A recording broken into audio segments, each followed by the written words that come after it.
श्री अकाल, आदाब। मैं एडवोकेट हरी लाइफ पोर्टुगल का हरी की तरफ से आप सभी का स्वागत करता हूं। दोस्तों, अभी सभी लोगों को फिनांस और सोशल की तरफ से है ना लेटर रिसीव होना शुरू हो गए हैं। तो इसमें दो तरीके के लोग हैं। एक तो नॉर्मल जो लोग हैं, जिन लोगों की आईआरएस अच्छे से उन्होंने फिल की थी, कोई भी इलीगल काम नहीं किया था, बढ़ाई नहीं थी, घटाई नहीं थी, नॉर्मल थी, ठीक है।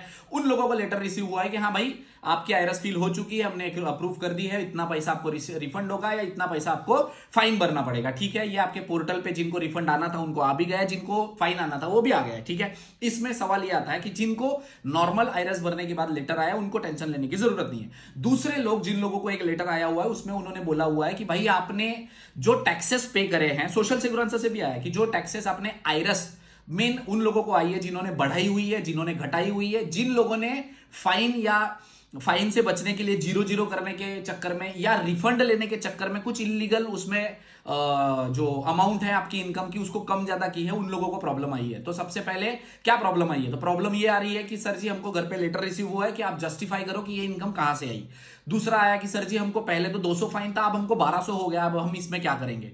तीसरा क्वेश्चन ये आ रहा है कि सर जी हमको सोशल सिक्योरेंसी से भी ऐसे ही ईमेल आया हुआ है कि एक फॉर एग्जांपल ABCD यूनिपेसोल लिमिटेड के आपने टैक्सेस भरे थे, उसका हमको प्रूफ दो, ठीक है। तो अब इसका सोल्यूशन क्या है? देखो, आपने जो भी इलीगल काम किया है आपको खुद को झेलना है। जिससे आपने आईआरएस भरवाई है इलीगल तरीके से, आप उससे कांटेक्ट करो, वो आपको जस्टिफिकेशन देगा। यही मैं आईआरएस भरते हुए मैं आपको सभी लोगों को बोल रहा था, इलीगल मत करो, जस्टिफिकेशन आएगा। कहां से दोगे जस्टिफिकेशन? क्या देना है आपको कुल मिला के कि उन्होंने सवाल पूछा है कि आपकी इनकम बढ़ी है, वो कहां से आई है, आपने कमाई कैसे है। जाओ और आपको फिनांस में विजिट करना है, सोशल सिक्योरेंसी में विजिट करना है। विजिट नहीं करोगे फाइन बढ़ता जाएगा। मैंने देखा है 200 से 2000 तक फाइन बढ़ जाता है, 20,000 तक भी बढ़ता है। मैंने सोशल सिक्योरेंसी में लोगों के लाख लाख यूरो के फाइन भी देखे हैं, क्योंकि वो सोशल सिक्योरेंसी में जाते नहीं और अपना जो चीज है वो क्लियर नहीं करते हैं। तो अगर आपको फिनांस या सोशल सिक्योरेंसी की तरफ से कोई भी लेटर इशू हुआ है, प्लीज एक बार सोशल या फिनांस में विजिट करो।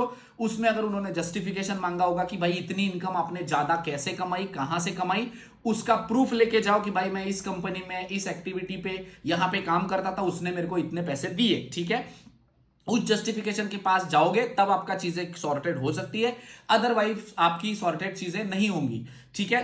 तो आप इस हिसाब से इस पे दो चीजें और भी हैं कि अगर आपको सोशल सिक्योरेंसी में आपने कई बार क्या होता है कि लोग है ना जो काम करते नहीं, बस कॉन्ट्रैक्ट लगा लेते हैं। तो कॉन्ट्रैक्ट लगाने के लिए सोशल सिक्योरेंसी पे ही आपकी इंफॉर्मेशन होती है, फिनांस पे नहीं होती है। तो कई बार वो जस्टिफिकेशन मांग लेते हैं कि भाई सैलरी स्लिप दिखाओ, जिस कंपनी से आपने टैक्सेस पे किए हैं उसकी सैलरी स्लिप दिखाओ, ठीक है।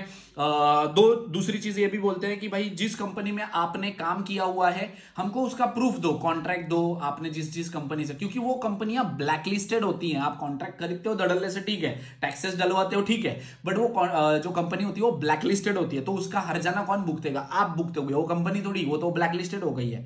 तो अगर आप लोगों का कोई ऐसा प्रॉब्लम होता है कि फिनांस या सोशल सिक्योरेंसी से कोई चिट्ठी आई है, प्लीज उसको उठाओ और एक दिन का छुट्टी मार के फिनांस या सोशल में विजिट करो, वहां से प्रॉब्लम अपना सॉल्व करके लो। मेरी रिक्वेस्ट है, ठीक है। इसमें मैंने सारे सवालों के जवाब दे दिए। अगर इससे रिलेटेड कोई इंफॉर्मेशन या गाइडेंस चाहिए होगी तो वीडियो के नीचे कमेंट कर सकते हैं। Thank you so much.